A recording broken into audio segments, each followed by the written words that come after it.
याह की स्तुति करो, यहोवा का धन्यवाद करो, क्योंकि वह भला है और उसकी करुणा सदा की है। यहोवा के पराक्रम के कामों का वर्णन कौन कर सकता है, या उसका पूरा गुणानुवाद कौन सुना सकता। क्या ही धन्य हैं वे जो न्याय पर चलते और हर समय धर्म के काम करते हैं। आइए हम आज की आराधना परमेश्वर पिता, परमेश्वर पुत्र और पवित्र आत्मा के नाम से प्रारंभ करते हैं। आमीन। आइए हम एक छोटी प्रार्थना कर लेंगे। हमारे महान सामर्थ्य अनुग्रहकारी पिता परमेश्वर, हम धन्यवाद देते हैं प्रभु जी, इस पूरे सप्ताह भर आपने हमें संभाले रखा और आज फिर से यह सुखद अवसर आपने प्रदान किया प्रभु जी कि आपके निकट हम आ सके। प्रभु, हम आपसे प्रार्थना करते हैं कि आत्मा और सच्चाई से हम आपकी आराधना कर सके। हमारे गीतों का गाया जाना, वचन का बीज बोया जाना, भेंटों का चढ़ाया जाना, प्रभु भोज की संगति करना, सब कुछ प्रभु आपको सुखदायक सुगंध के रूप में ग्रहण योग्य होने पाए। प्रभु जी, हम आपके उपकारों को पिता परमेश्वर भूलने ना पाए, परंतु निरंतर आपकी महिमा करने पाए। सो जितने प्रभु जी इस आराधना में सम्मिलित होते हैं, हर एक जन प्रभु आशीषित होने पाए। छोटी विनती प्रभु यीशु मसीह के नाम से मांगते हैं, आमीन। आइए हम परमेश्वर की महिमा करेंगे गीतों को गाकर।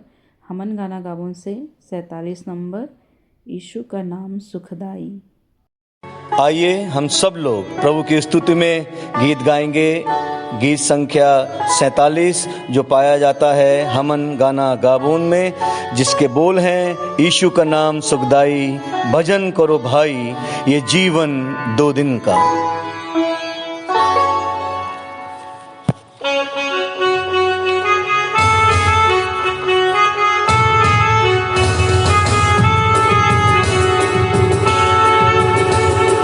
यीशु का नाम सुखदाई, भजन करो भाई, ये जीवन 2 दिन का। यीशु का नाम सुखदाई, भजन करो भाई, ये जीवन 2 दिन का। ये जीवन है फूलों की कलियां, ये जीवन है फूलों की कलियां।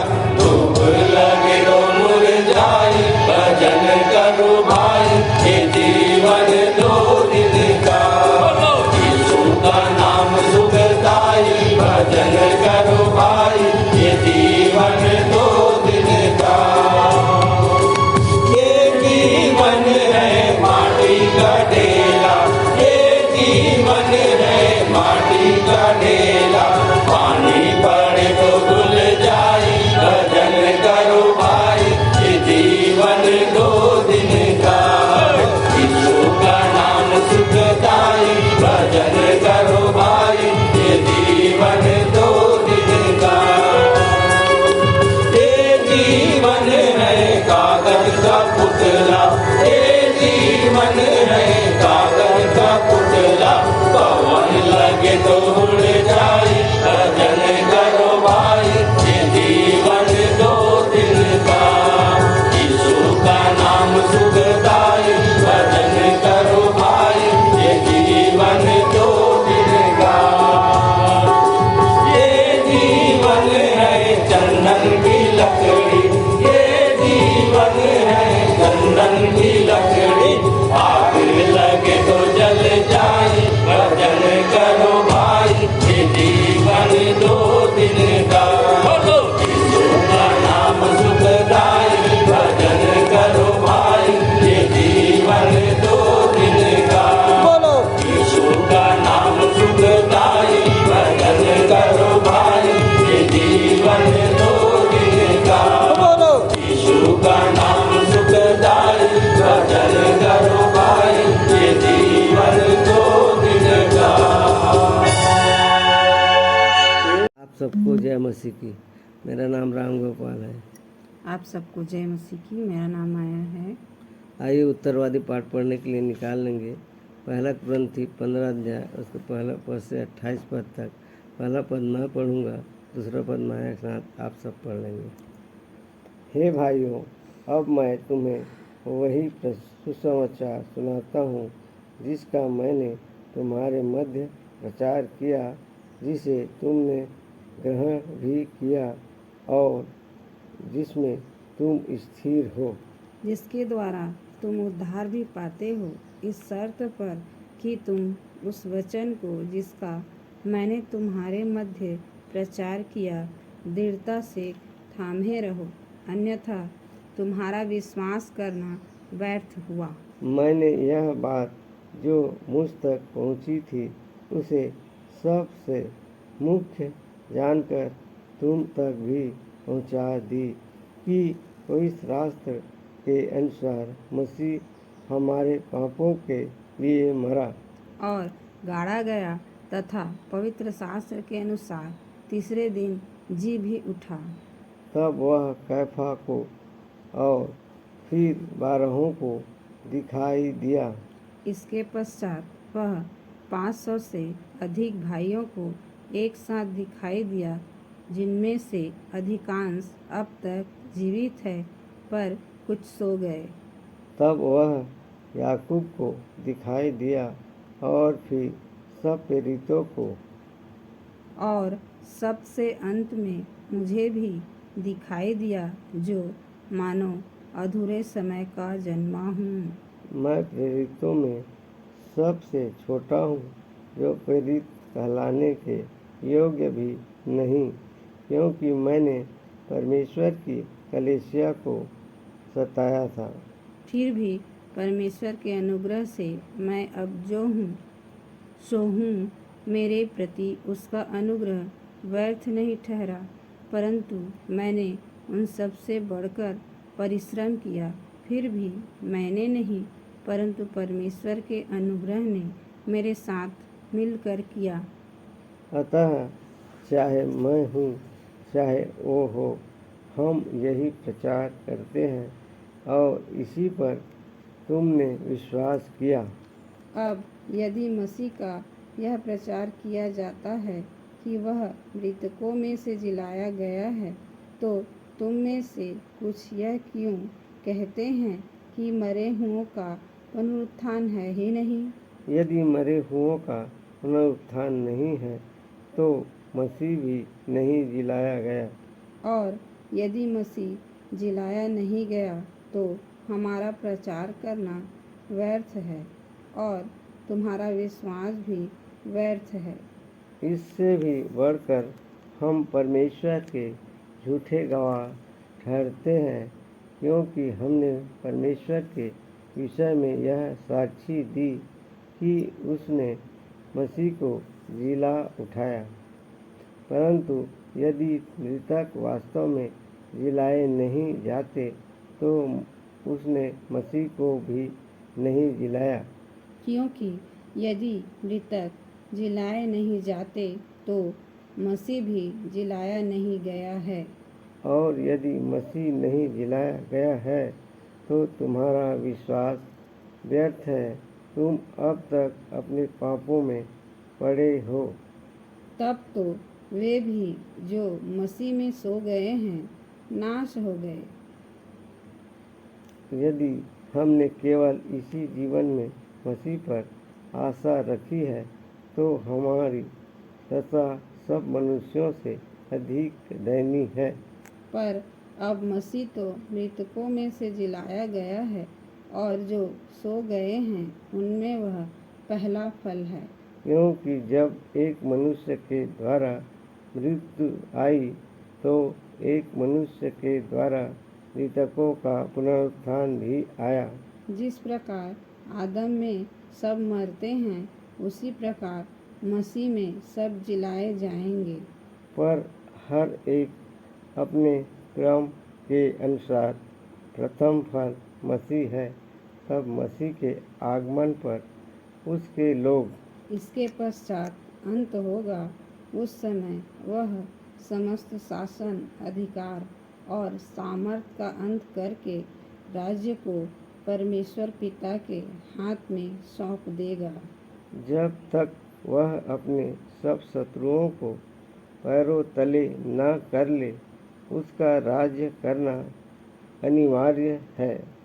सबसे अंतिम शत्रु जिसका अंत किया जाएगा वह मृत्यु है, क्योंकि उसने सब कुछ उसके पैरों तले कर दिया है। परंतु जब वह कहता है कि सब कुछ अधीन कर दिया गया है, तो यह स्पष्ट है कि जिसने सब कुछ उसके अधीन कर दिया है वह स्वयं अलग रहा। अंतिम वचन हम सब एक साथ पढ़ लेंगे। और जब सब अधीन हो जाएगा तो पुत्र स्वयं ही उसके अधीन हो जाएगा, जिसने सब कुछ उसके अधीन कर दिया, जिससे कि परमेश्वर ही सब में सब कुछ हो। परमेश्वर अपने जीवित वचन को पढ़े सुने जाने हम सबको आशीष दें। आमीन। आप सबको जय मसीह की।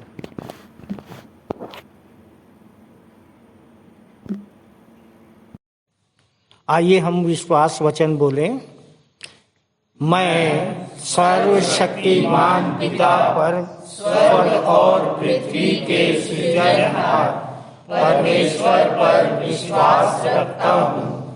मैं उसके एकलौते पुत्र हमारे प्रभु यीशु मसीह पर, जो पवित्र आत्मा के सामर्थ के द्वारा कुमारी मरियम से जन्मा, जिसने पोंतियुस पिलातुस के राज्य में दुख उठाया, जो क्रूस पर टांगा गया और मारा गया, जो गाड़ा गया और अदृश्य लोक में पहुंचा, और तीसरे दिन मृतकों में से फिर जी उठा, जो स्वर्ग पर चला गया और सर्वशक्तिमान पिता परमेश्वर के दाहिने हाथ विराजमान है, और जीवितों और मृतकों का न्याय करने फिर आने वाला है।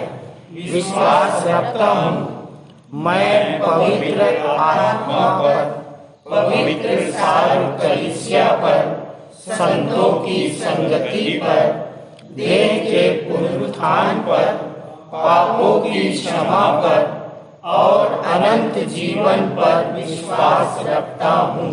आमीन। आइए प्रार्थना में जाएंगे। हाथों को जोड़ेंगे, आँखों को बंद करेंगे और पूरा ध्यान परमेश्वर की ओर लगाएंगे। धन्यवाद धन्यवाद धन्यवाद देने के योग्य प्यारे प्रभु जी, बड़े ही धन्यवाद के साथ आपके चरणों के समीप आते हैं। धन्यवाद देते हैं खुदावन आपके आशीषों के लिए, बरकतों के लिए पिता, कि आपने हमको दी है प्यारे प्रभु जी। आपने हमको जिंदों की ज़मीन में रखा खुदावन, हम आपका दिल से धन्यवाद देते हैं। धन्यवाद देते हैं प्यारे प्रभु जी कि हम मर नहीं गए, मिट नहीं गए, तेरी महाकरुणा का फल है खुदावन। शैतान ने तो चाहा था कि हम बर्बाद हो जाएं, हम तबाह हो जाएं, हम खुदा के घर से दूर हो जाएं, लेकिन पिता हम धन्यवाद देते हैं आपके पवित्र आत्मा के कि वो निरंतर हमारे संग में रहा, हमारे साथ में रहा, हमारा मार्गदर्शन किया। और जब जब हम मुसीबतों में, समस्याओं में फंसे हैं, खुदावन आपकी रूह ने हमारी मदद की है। खुदावन हम आपका धन्यवाद देते हैं पिता। धन्यवाद देते हैं खुदावन के आपने हमारे मनों को तैयार किया कि हम सब तेरे भवन में उपस्थित होकर तेरे नाम की स्तुति, महिमा, तेरे नाम की तारीफ़ कर सकें। तो होने दे पिता कि जब हम तेरे भवन के अंदर उपस्थित हैं खुदावन, हम ऑनलाइन के माध्यम से भी तेरी आराधना को सुनते हैं, तो खुदा हम चाहते हैं कि तेरी आँखें हमारे ऊपर और तेरे कान हमारी प्रार्थनाओं के ऊपर लगे रहें। प्यारे प्रभु जी, हम विशेष रूप से प्रार्थना करना चाहते हैं छोटे बच्चों के लिए खुदा, कि तूने इस कलीसिया को बड़े प्यारे प्यारे छोटे बच्चे दिए हैं। ये खाली ख़त हैं खुदावन। हम चाहते हैं प्यारे प्रभु जी कि तेरी ताकत से, तेरी सामर्थ्य से और तेरे वचनों के मुताबिक हम अपने बच्चों को पालने वाले हो सके, इनके मन के अंदर तेरे वचनों को लिखने वाले हो सके खुदावन, ताकि ये बच्चे आने वाले वक्त के अंदर कलीसिया के मजबूत खंभे बन सकें, अपने जीवन के अंदर सफलताओं को प्राप्त कर सकें। खुदावन ये तमाम बच्चे अपने माता पिता के लिए आशीष का कारण और लोगों के लिए उद्धार का कारण ठहरने वाले हो सकें। हम विशेष रूप से प्रार्थना करते हैं जवानों के लिए खुदा, कि हर एक जवान तेरा है खुदावन। हम चाहते हैं कि ये जवान तेरे वचन के मुताबिक अपने जीवन को जीने वाले हो सकें खुदावन। जब ये मुसीबतों में फंसते हैं, परीक्षाओं में फंसते हैं, तो खुदावन तेरा कलाम उनको संभालने वाला हो सके, क्योंकि तेरे वचन के अंदर भजन संहिता 119 के अंदर लिखा है कि जवान अपनी जवानी को किस उपाय से शुद्ध रखे, तेरे वचन के अनुसार सावधान रहने से। और मैंने तेरे वचन को अपने हृदय में रख छोड़ा है ताकि तेरे विरुद्ध पाप ना करूं। तो होने दे प्यारे प्रभु जी कि हर एक जवानों के दिल के अंदर, मन के अंदर तेरा वचन पाया जाए। जब वो मुसीबतों में, परीक्षाओं में फंसते हैं, तेरा वचन उनको संभालने वाला हो सके। विशेष रूप से पितावन हमारी बेटियों को आप संभालना, धोखे की दुष्ट आत्माओं से बचा के रखना, जवान लड़कों को तू संभालना खुदा बाप, उनको तो नशे की दुनिया से बचा के रखना खुदा। ये जितने भी बच्चे हैं वो कॉम्पिटिशन्स की तैयारियां करते हैं, अपने एग्ज़ाम्स की तैयारियां करते हैं, खुदावन तेरी ओर से इनको सफलता मिल सके, ये बच्चे अपने पैरों पे खड़े हों और ये बच्चे भी अपने माता पिता के लिए आशीष का कारण ठहरने वाले हो सकें। हमारे बुज़ुर्गों को तू संभालना खुदावन, हर एक बुज़ुर्ग तेरा है पिता, लंबी उम्र की कामना करते हैं, उनका अनुभव हमारे जीवन के अंदर काम आए प्यारे प्रभु जी। तुझसे ऐसी प्रार्थना है खुदावन। हम विशेष रूप से आज की आराधना में तेरी पाक उपस्थिति को चाहते हैं। आज का कलाम तेरी ओर से उतारा जाए पिता, ताकि वो कलाम केवल खाली ना जाए, हमारे दिलों के अंदर बसे, हमारे अंतरात्मा को छुए और हमारा जीवन बदलने वाला हो सके पिता। तुझसे ऐसी दुआ करते हैं खुदावन। हम धन्यवाद देते हैं उन तमाम लोगों के लिए जिनके लिए प्रार्थनाएं की गई थी, जिनके स्वास्थ्य खराब थे। खुदा तूने हमारी प्रार्थना को सुना और आमीन में उत्तर दिया है। खुदावन हम धन्यवाद देते हैं कि आपने उनको चंगाई दी है। बच्चे भी हमेशा तेरी सुरक्षा के अंदर बने रहें प्यारे प्रभु जी। हम विशेष रूप से प्रार्थना करते हैं अपने भारत देश के लिए। खुदावन बाप, आपने इतना प्यारा देश हमको दिया है खुदा, इस देश के ऊपर तेरी आशीष बनी रहे, तेरा अनुग्रह बना रहे। हमारे जितने भी राजनीतिक अगुए हैं उनको अक्ल, ज्ञान और बुद्धि की आत्मा से तो परिपूर्ण करना खुदा, ताकि तेरे वचन के मुताबिक इस देश को चलाने वाले हो सकें। खुदावन बाप, देश के अंदर किसी प्रकार की हिंसक घटनाएं ना हो और ये देश हमेशा तेरी सुरक्षा के अंदर बना रहे। खुदावन तेरा धन्यवाद देते हैं फिर से आज के प्यारे दिन के लिए। खुदावन जितने भी वक्ता आज तेरा वचन प्रचार करेंगे, हर एक वक्ताओं के तू संग में रहना, साथ में रहना। प्रभु भोज पर तेरी आशीष हो। हम लोग भेंट चढ़ाते हैं, उसको तू ग्रहण करना। आज की आराधना खुदावन आपको भावता हुआ बलिदान ठहरने वाली हो सके। खुदा तू इस आराधना को ग्रहण कर लेना, हम सबको ग्रहण कर लेना खुदावन। हम सब अपने जीवन का समर्पण आपके हाथों में सौंपते हुए, आज की आराधना को तेरे हाथों में सौंपते हुए छोटी विनती यीशु मसीह के नाम से मांगते हैं, आमीन। प्रभु भोज विधि का संचालन सह संचालक डॉक्टर अल्पना राम जी करेंगी। आप सबको जय मसीह की। इस पवित्र भोज में शामिल होने से पहले आइए रोटी और दाखरस पर कुछ मनन करें। यीशु ने 4 बार रोटी खिलाया। पहले 5 रोटी से 5000 से अधिक लोगों को खिलाया और ये शरीर की तृप्ति के लिए थी।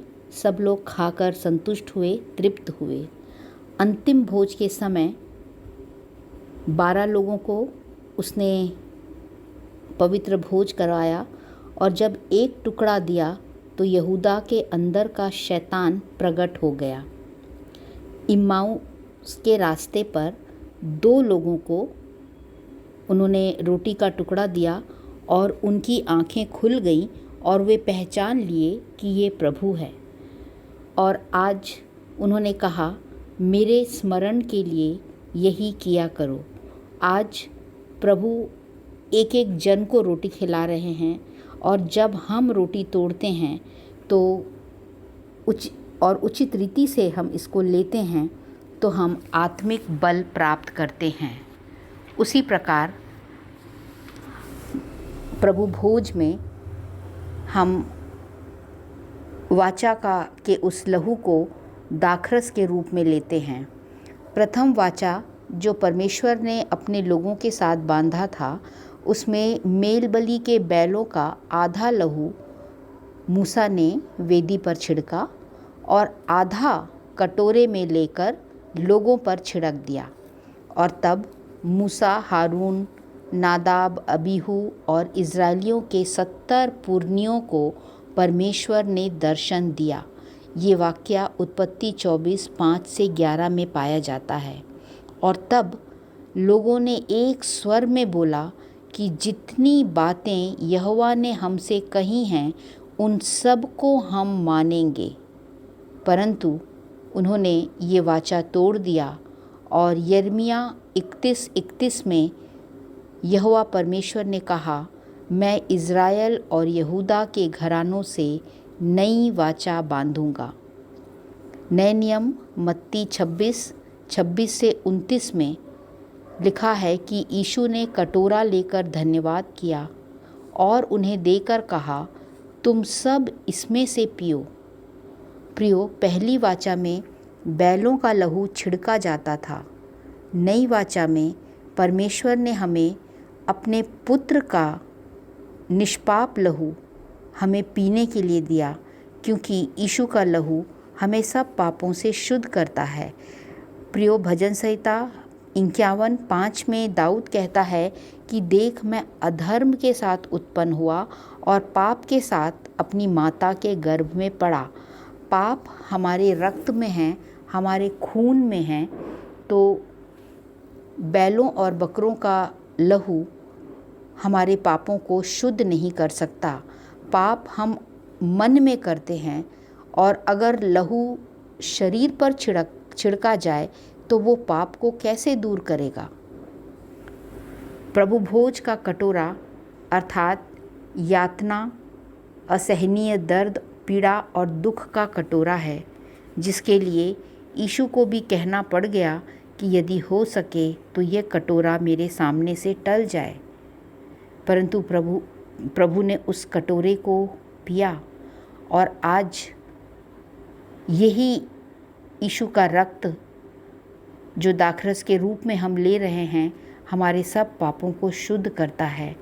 तो आज जब हम इस रोटी और इस दाखरस को ग्रहण करते हैं, तो उचित रीति से बपतिस्मा लेकर और शुद्ध मन के साथ अपने पापों की क्षमा मांगकर इसको ग्रहण करें, और तब हम इसकी आशीषों का भी अनुभव करने पाएंगे। परमेश्वर इस छोटे से मनन पर हम सबको आशीष दे। आमीन।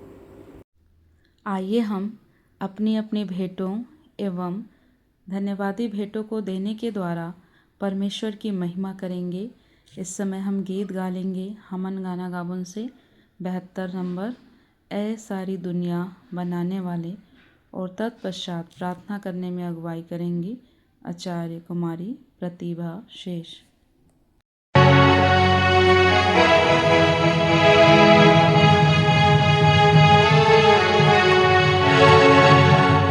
सारी दुनिया बनाने वाले, हम तेरा धन्यवाद करते हैं। ऐ सारी दुनिया बनाने वाले, हम तेरा धन्यवाद करते हैं। ऐ सारे जीवों को बनाने वाले, ऐ सारे जीवों को बनाने वाले, हम तेरी स्तुति करते हैं।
आप सभी को जय मसीह की।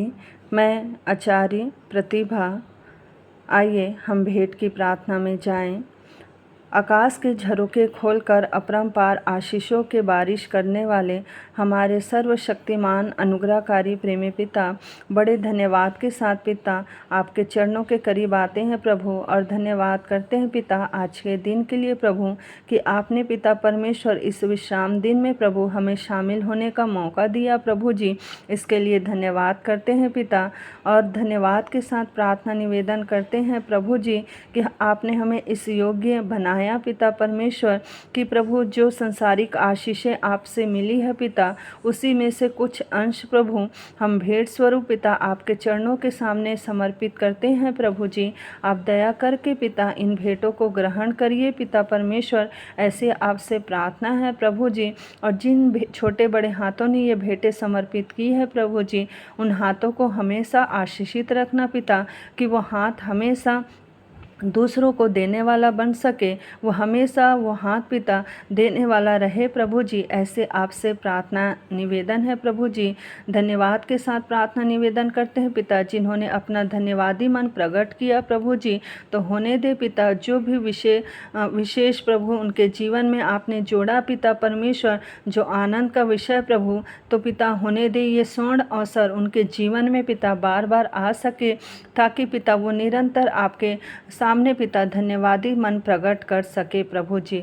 होने दे प्रभु जी, हमें मौद्रिक मानसिकता से बचा करके रखना पिता, परंतु निर्बलता में सामर्थ्य की सिद्धि हमें देना पिता। और प्रभु जी जो कुछ हमने अपने घर में रख छोड़ा है पिता, उसे भी आप आशीषित करना पिता, और उसे खर्च करने की हमें सद्बुद्धि देना पिता परमेश्वर। प्रभु जी पिता परमेश्वर, हम इन सब से बढ़कर पिता अपने आप को जीवित पवित्र और आपको भावता हुआ बलिदान करके चढ़ाने वाले हो सके पिता परमेश्वर।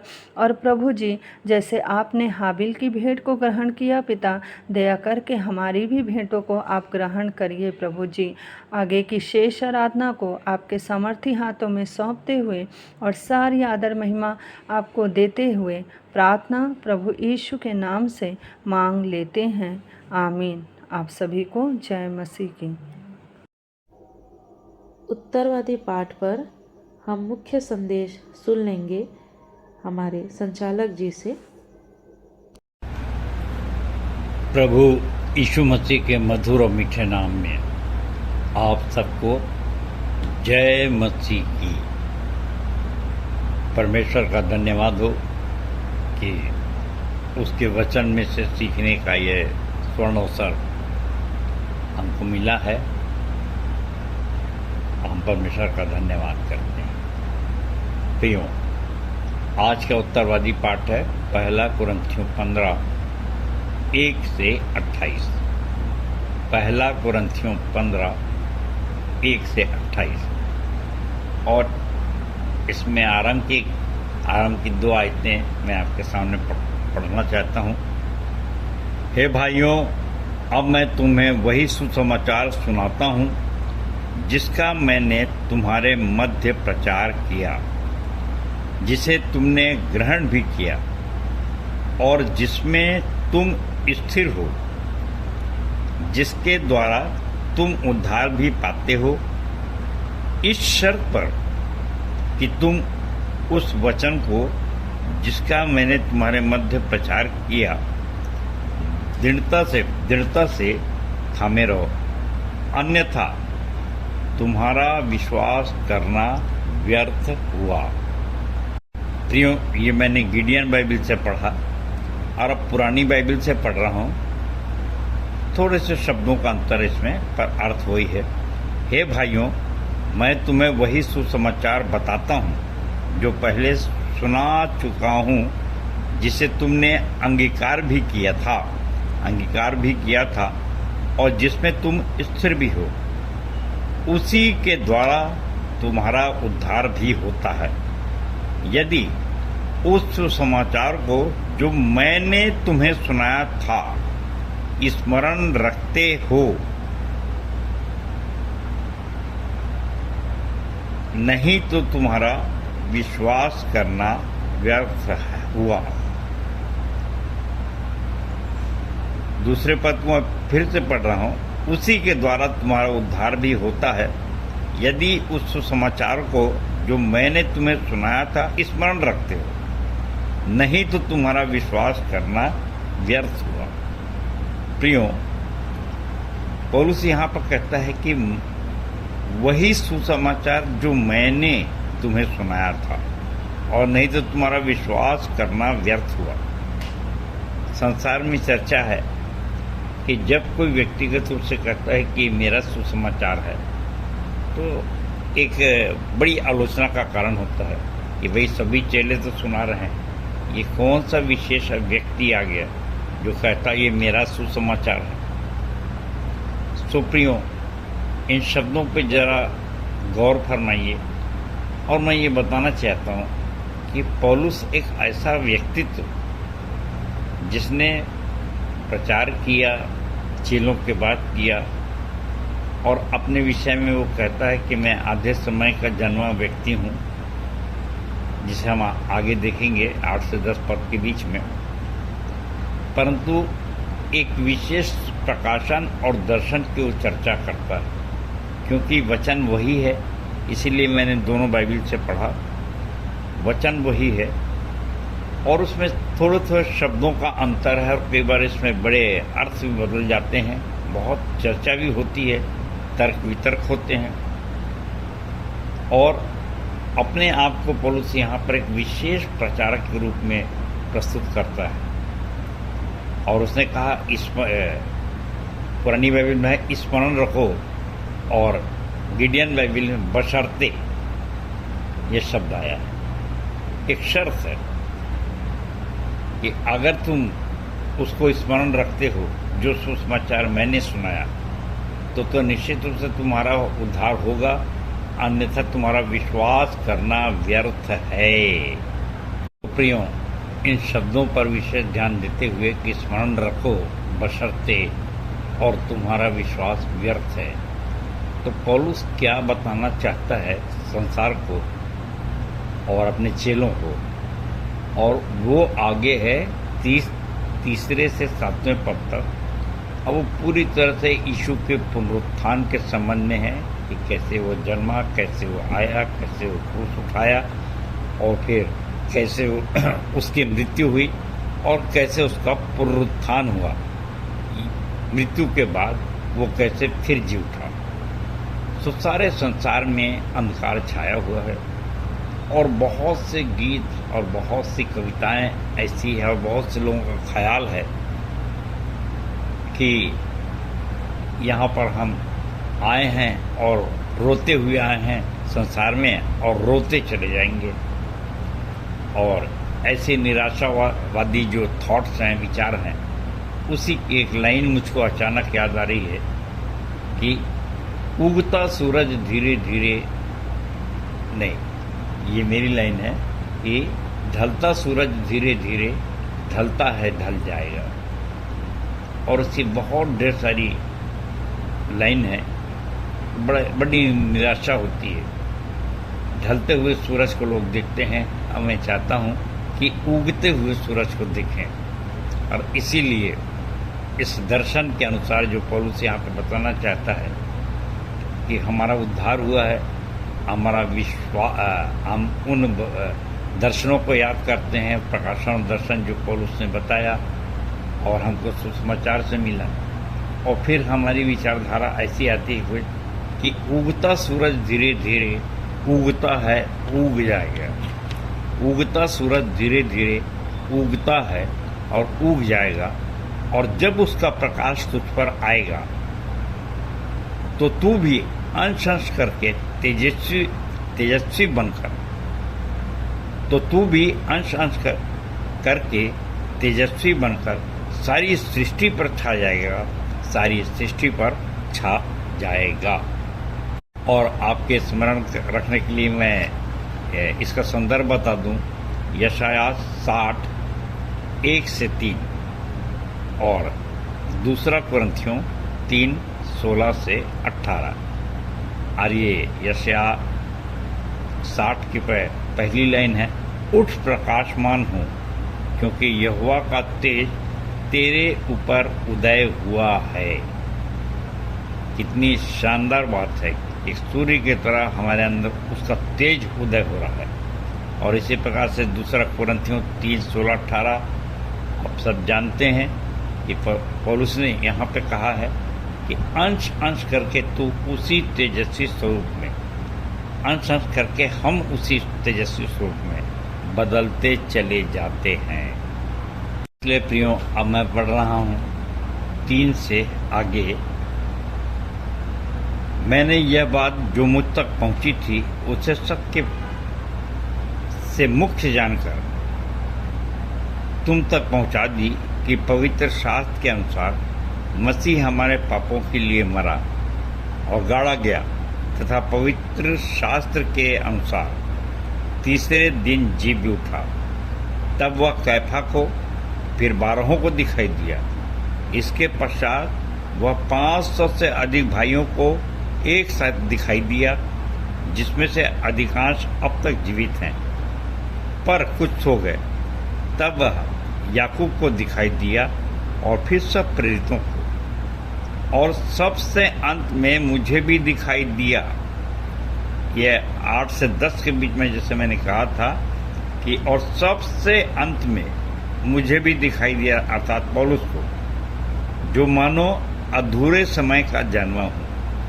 मैं प्रेरितों में सबसे छोटा हूँ, जो प्रेरित कहलाने के योग्य भी नहीं, क्योंकि मैंने परमेश्वर की कलीसिया को सताया था। फिर भी परमेश्वर के अनुग्रह से अब जो हूँ सो हूँ। मेरे प्रति उसका अनुग्रह व्यर्थ नहीं ठहरा, परंतु मैंने उन सब से बढ़कर परिश्रम किया। फिर भी मैंने नहीं, परंतु परमेश्वर के अनुग्रह ने मेरे साथ मिलकर किया।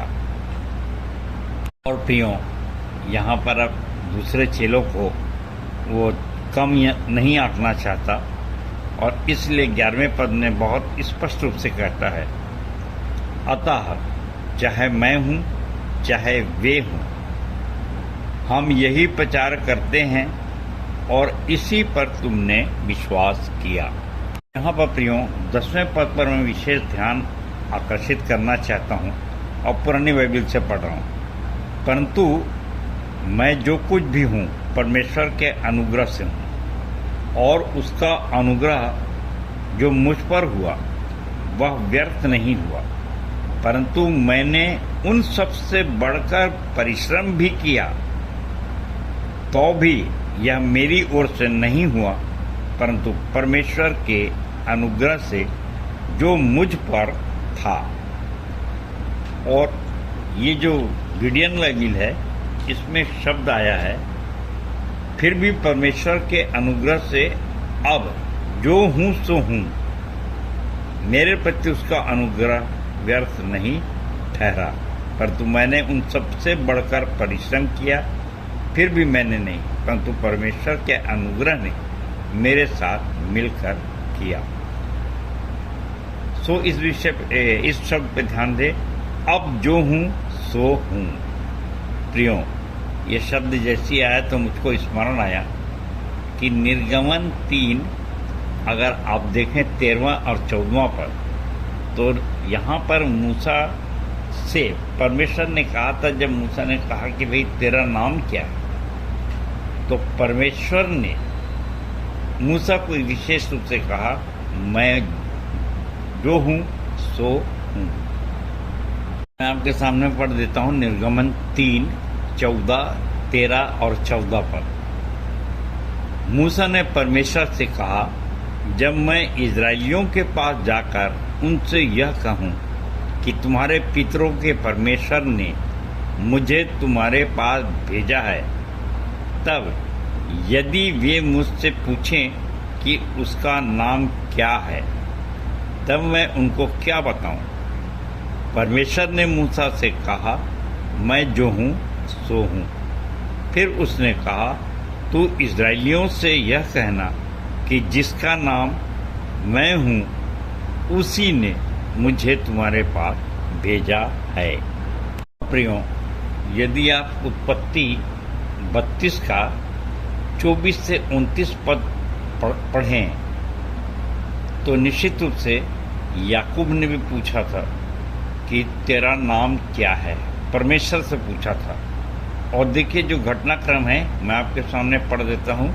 उत्पत्ति 32 24 से 29 तक। और याकूब आप अकेला रह गया, तब कोई पुरुष आकर पह फटने तक उससे मल्ल युद्ध करता रहा। जब उसने देखा कि मैं याकूब पर प्रबल नहीं होता, तब उसकी जांघ की नस को छुआ, तो याकूब की जांघ की नस उससे मल्ल युद्ध करते करते ही चढ़ गई।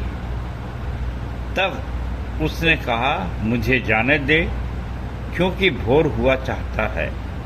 याकूब ने कहा, जब तक तू मुझे आशीर्वाद न दे तब तक मैं तुझे जाने न दूंगा। और उसने याकूब से पूछा, तेरा नाम क्या है?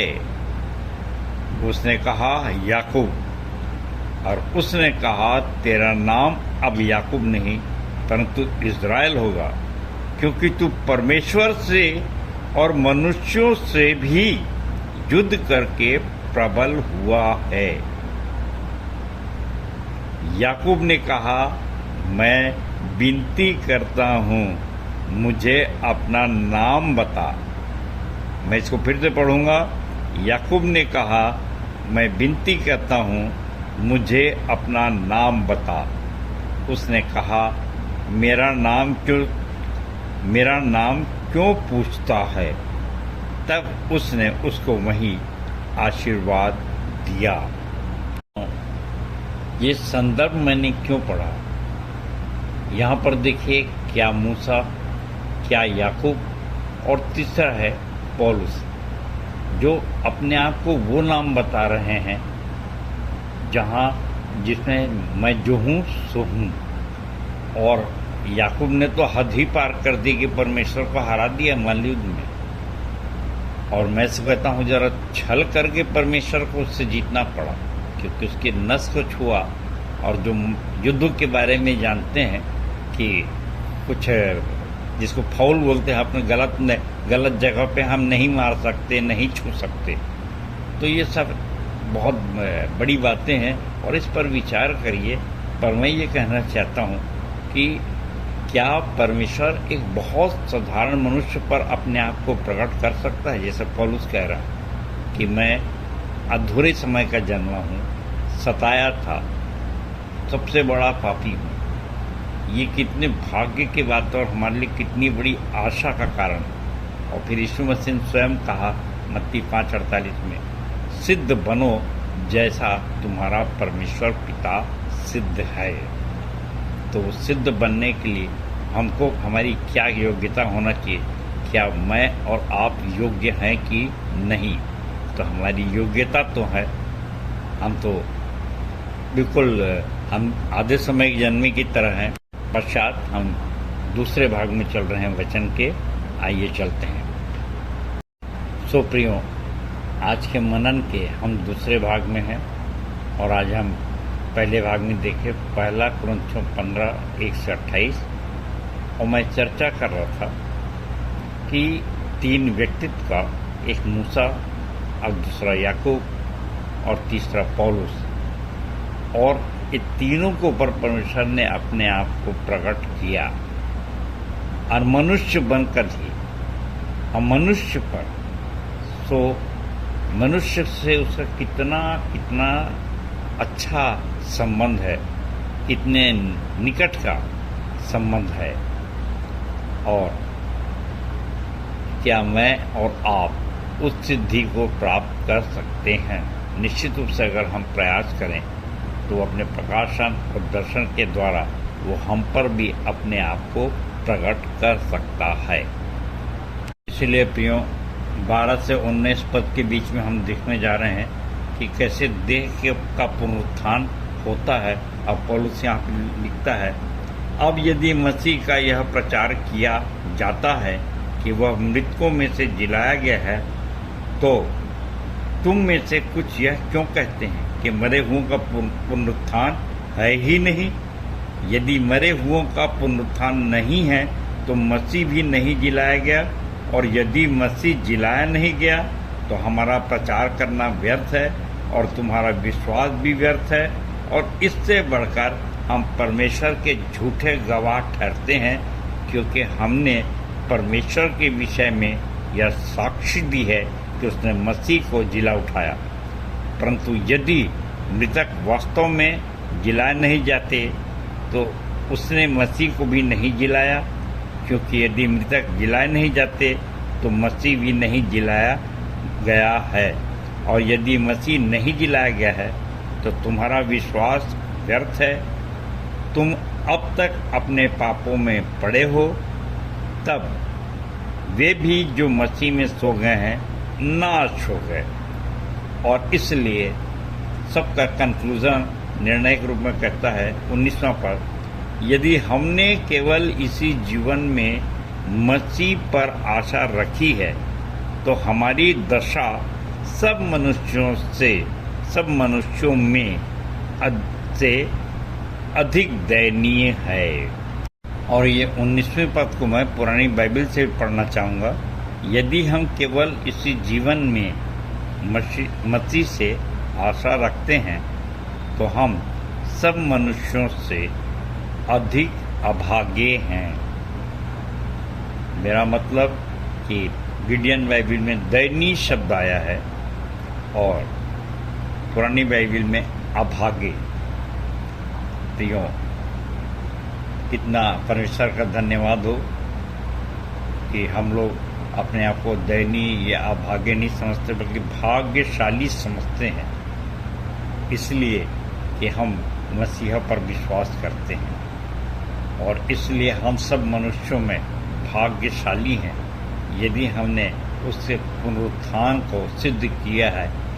और इसलिए अपने आप के अपने व्यक्तित्व में हम हमेशा ये महसूस करते हैं कि संसार की कोई भी शक्ति हमसे ज़्यादा शक्तिशाली नहीं है।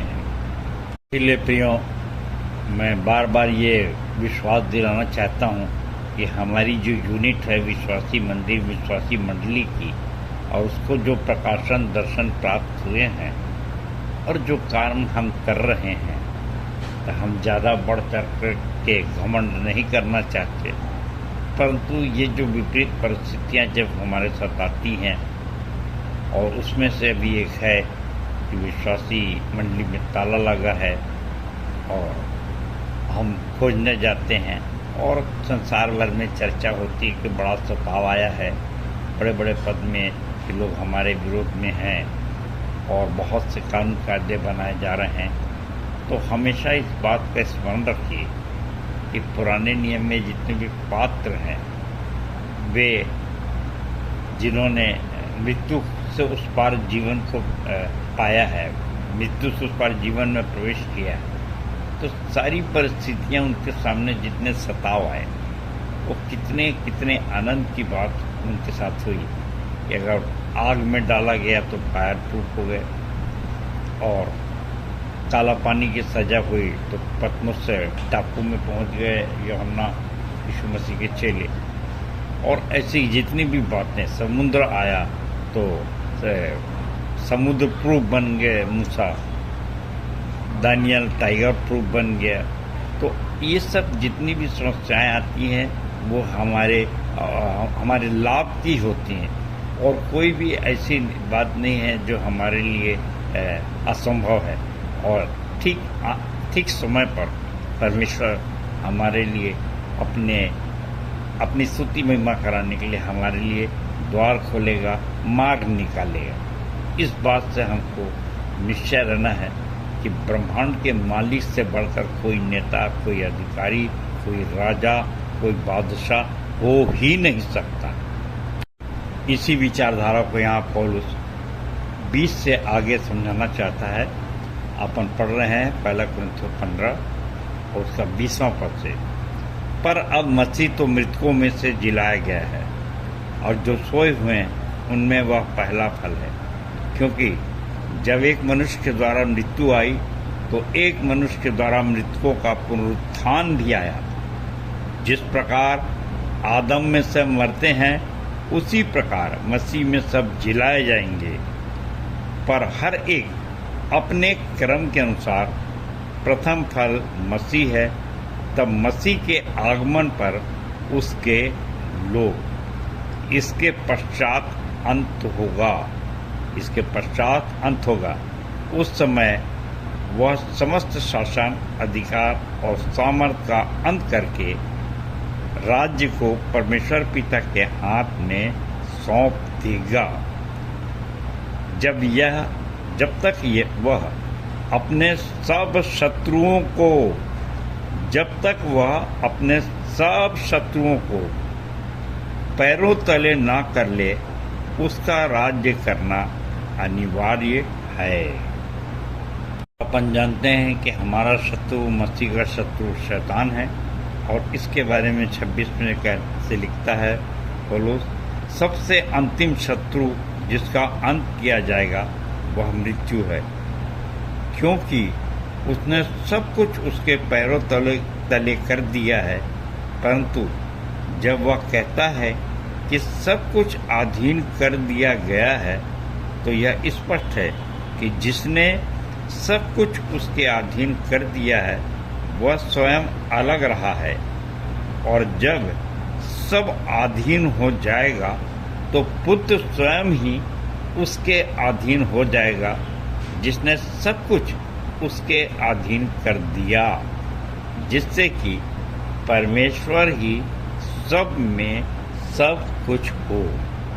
सो प्रियो, आदम में हम सब मरते हैं, परंतु निश्चित रूप से मसीह में जिलाए जाते हैं और जिलाए जाएंगे। और अंत के समय में पहला फल मसीह है, और बाद में हम दूसरे जो मरे हुए हैं वे सब जिलाए जाएंगे। और इसके पश्चात अंत को बताता है पौलुस कि स्वयं मसीह भी उसके अधीनस्थ हो जाएगा परमेश्वर के, और इस प्रकार से युग का अंत होगा।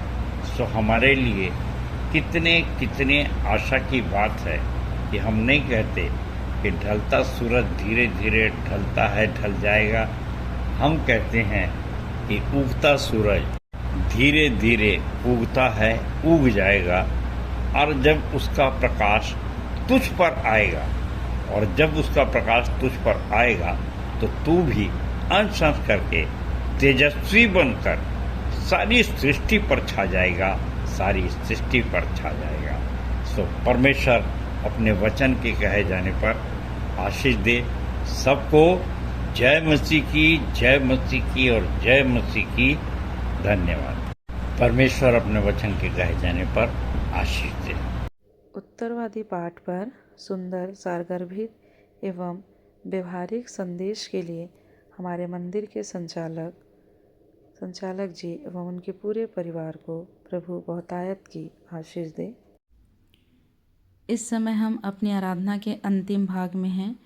स्तुति के गीत में से गा लेंगे 123 तू तो जिएगा देखने से यीशु की ओर, और तत्पश्चात प्रार्थना करने में अगुवाई करेंगे आचार्य डॉक्टर पूनम साहू, और संचालक जी की आशीष से आज की सभा का समापन करेंगे।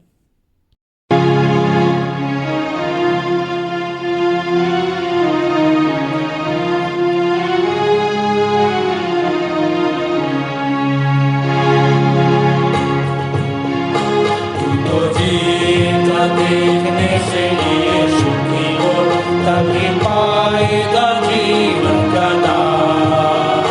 तू देख और तुझे बचाएगा, इसके क्रूस के ही द्वारा है।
देखने से यीशु की ओर तभी पाएगा जीवन का दान।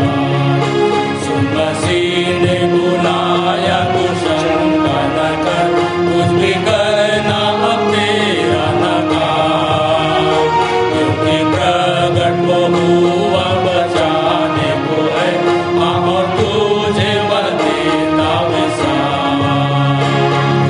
देख देख देखे जी तो जीगा देखने से यीशु की ओर तभी पाएगा जीवन का दान। अपने दोस्त के हाथ से तो जीवन का दान, जिसे देना बचाता भी है, और कभी तू मरने से डरता न रह, क्योंकि प्रभु निवास रहता है। देख देख देखेगी तो जीएगा देखने से यीशु की ओर तभी पाएगा जीवन का दान। मैं आचार्य डॉक्टर पूनम साहू। आइए हम प्रार्थना में जाएंगे। हाथ जोड़ लीजिए, आंखें बंद कर लीजिए, सिर झुका लीजिए। हमारे सर्वशक्तिमान पिता परमेश्वर प्रभु यीशु मसीह के नाम में आपके पास आते हैं।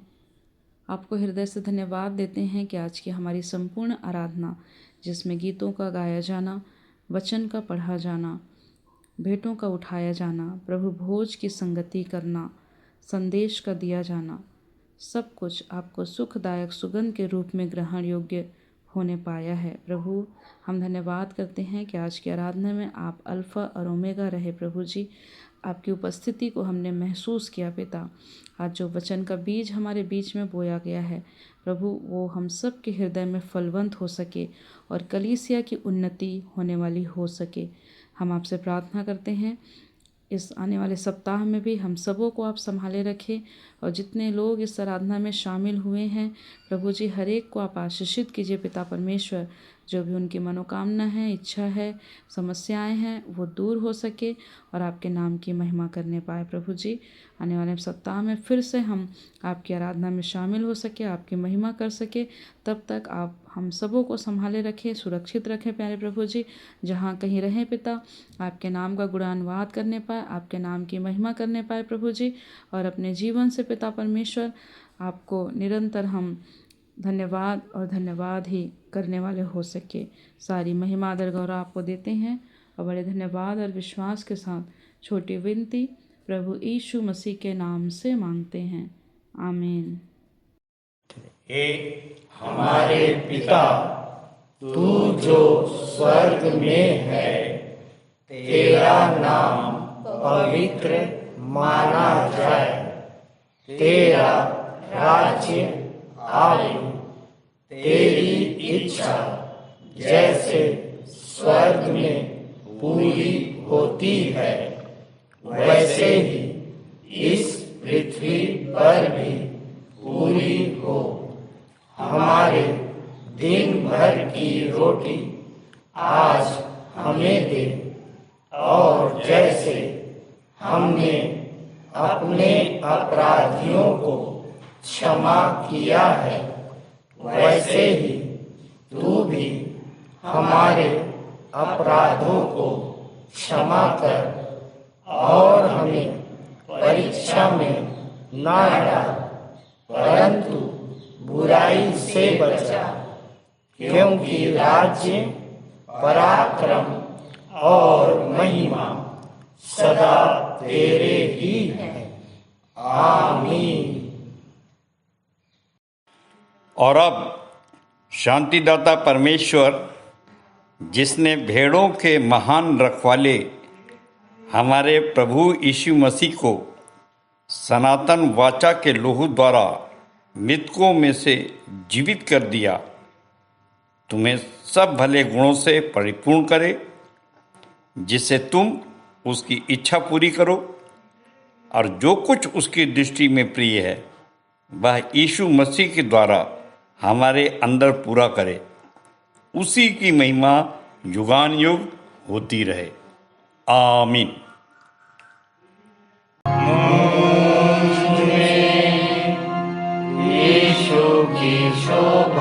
दिखाई दे, उसका अद्भुत प्यारा सा निर्मलता,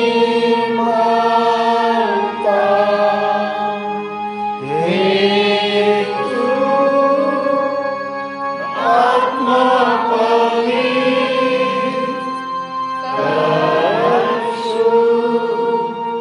मेरा शरीर मुझ में यीशु की शोभा दिखाई दे। आमीन, आमीन। आप सबको जय मसीह की। जय मसीह की।